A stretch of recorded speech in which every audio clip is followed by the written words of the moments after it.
Hello, today I'm in Volkswagen Tiguan. In this video I'll show you how to check inspection schedule.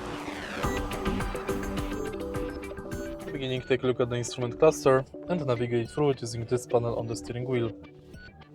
Now, scroll to the settings and go to Service. Go to Info and here you can find Oil and Inspection Schedule.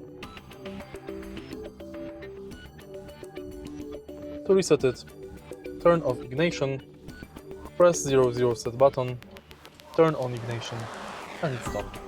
You can also check the inspection schedule in the vehicle status. If you find this video helpful, please leave like, comment and subscribe.